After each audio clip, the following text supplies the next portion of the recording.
Salam Şəhbət xanım, B plan verilişinə xoş gəlmisiniz. Gəlin ilk sualımızdan söhbətə başlayaq. Sizin B planınız nədir? Salamlayıram sizi, hər vaxtınız xeyir olsun. Təşəkkür edirəm dəvətiniz üçün. Əslində birinci istərdim B-dən öncə A planlarımızdan danışaq. A planlarımı artıq belə düşünürəm ki, izləyicilərimiz görübdür yetəri qədər ki, hansı uğurlarımız var, nailiyyətlərimiz var və xaraktercə də belə bir insanam ki, B planlarımı ümumiyyətlə danışmağı sevmirəm və gələcək planlarımı bölüşən bir insan deyiləm və mən bir işi görməmişdən öncə onu birinci öz beynimdə planlaşdırıram, hər tərəfli bir düşünürəm. Ondan sonra da etdikdən sonra bölüşürəm ki, mən bunları etdim. Yəni zaten bölüşməkdən daha çox onu görürlər vizual olaraq da hər kəs. Yəni belə bir xarakterə malik bir insanam. Oikos adının mənası nədir? Bəs bu adı seçdiyiniz zaman hansı dəyərlər və məqsədlər əsas götürmüşdünüz?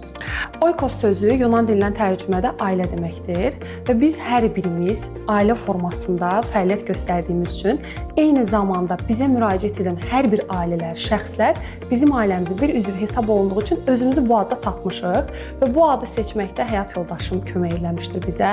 Həyat yoldaşım Sadiq müəllim adı seçmişdir və biz də düşündük kollektivimizlə, komandamızla birlikdə gördük ki, doğrudan da özümüzü bu adda tam şəkildə tapa bilirik.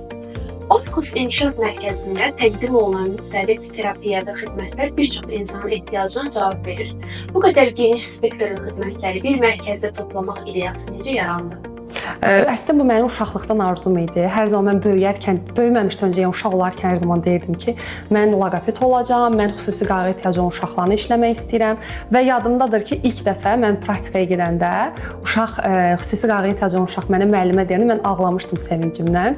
Yəni bu mənim illər olan bir arzumdur ki, mən bunu həyata keçirmişəm. Təbii ki, tək eləməmişəm bunu, həm ailəmlə birlikdə, həm də komandamla birlikdə biz bunu bacarmışıq və uşaqlıq arzumdan da bu yana hər zaman istəmişəm bir mərkəzim olsun, o mərkəzin təsisçisi olun və şükürlər olsun ki, biz buna nail olmuşuq və bunu təbii ki, eyni effekti bir arada vermək çox çətindir. Mən desəm ki, asandır, xeyr, bu yalan olar.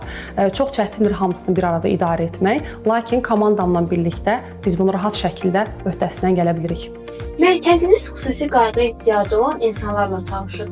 Bu işin sizə qazandırdığı ən böyük insani təcrübə və ya sizi ən çox təsirləndirən bir hadisəni bizimlə bölüşə bilərsiniz? Elə bu son zamanlarda yaşadığımız bir hadisəni sizlərlə bölüşmək istərdim. Bir uşağın və bir ailənin bizimlə bərabər uğurundan danışım sizlərə. Bu yaxınlarda bizə Saatlıdan hər gün gəlib gedən bir ailə var idi. Yəni düz 7 ay bizə hər gün gəliblər, gediblər və güvənərək gəlib gediblər.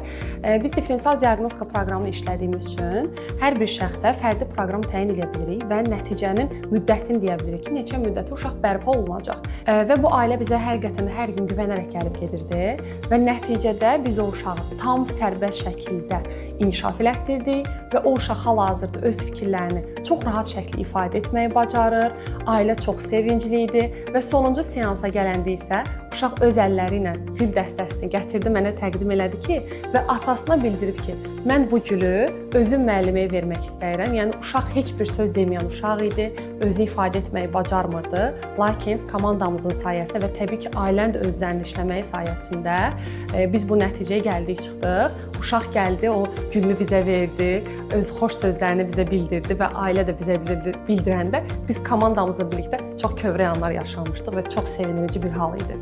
Çox sağ olun Şəhbət xanım, dəyərli fikirləriniz və bu önəmli mövzunu bizimlə paylaşdığınız üçün Oikos İnkişaf Mərkəzinə gələcək fəaliyyətlərində uğurlar arzulayırıq.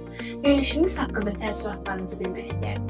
Mən də təşəkkürümü bildirəm bir daha və ilk içəri girdiyim andan o auranı çox bəyəndim açıqcası. Yəni bura gələrkən də sizə bildirdim.